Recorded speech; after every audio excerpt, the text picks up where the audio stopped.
Tonight was supposed to be a celebration our anniversary. 10 years of marriage, a decade of devotion. I had reserved a private table at the finest restaurant in town. The kind of place where the silverware gleams under soft candlelight, where people sip wine like it's liquid gold.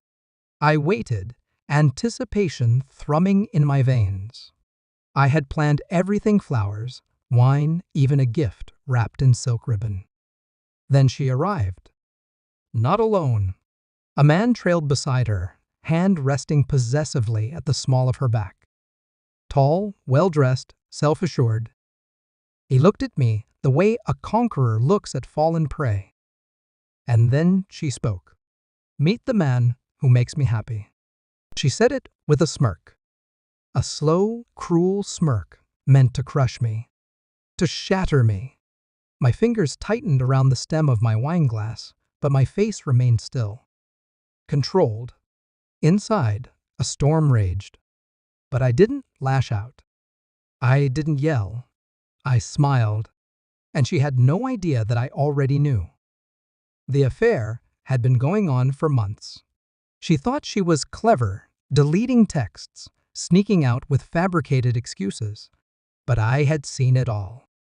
The lingering glances, the late-night whispers, the sudden enthusiasm for girls' weekends. I could have confronted her. I could have begged, raged, pleaded. But begging is for the weak. I had a better plan. While she was busy plotting my humiliation, I was one step ahead, weaving my own web. I found out who he was, his name, his habits. And more importantly, his wife? Yes, he was married too. It wasn't difficult to reach her. A few emails, a coffee meeting. She was sharp, controlled like a blade honed to perfection. And just as furious as I was, we formed an agreement. And tonight, it was time for the execution. She thought she had orchestrated my downfall, that bringing her lover here, parading him in front of me, would break me. She didn't expect me to lean back in my chair, sip my wine, and murmur, "Interesting." You know what's even more interesting? Her brow furrowed. That smug expression flickered. I turned my gaze to the entrance. And then she walked in. The other woman. His wife. She was stunning.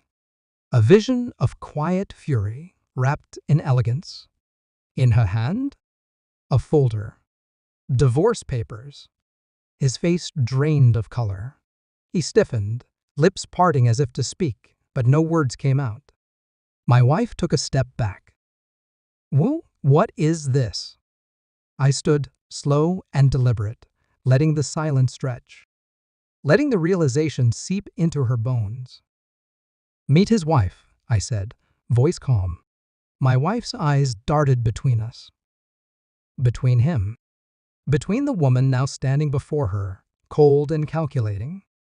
And then the other woman spoke. "You've been sleeping with my husband." A single sentence, but it cut through the air like a scalpel. The restaurant had gone silent. Heads turned. Conversations halted. The weight of shame pressed down on them both. His hand fell from my wife's back. He tried to speak, but his throat bobbed uselessly. She looked at him, desperation creeping into her expression. "Tell me this isn't happening." But there was nothing left to say.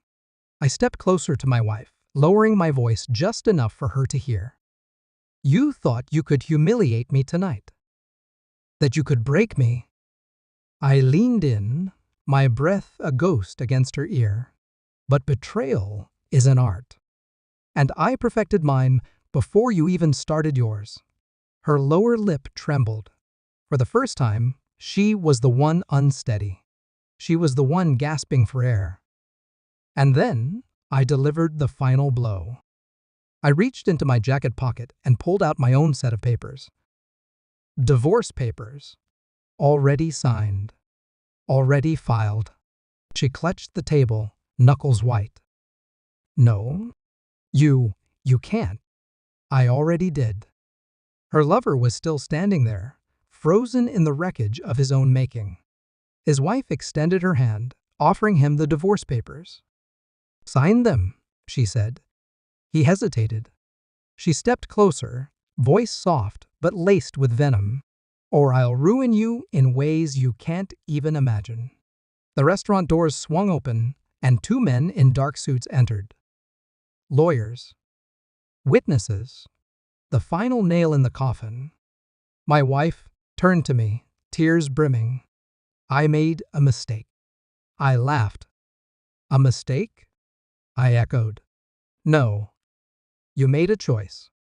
And now you're facing the consequences." Her lips parted, but no sound came out. For the first time, she was powerless.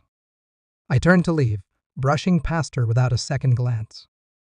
As I reached the exit, I paused, glancing over my shoulder one last time. She stood there, shaking, her world crumbling around her. "Betrayal is an art," I murmured, more to myself than to her. "But so is revenge." And with that, I walked away, victorious.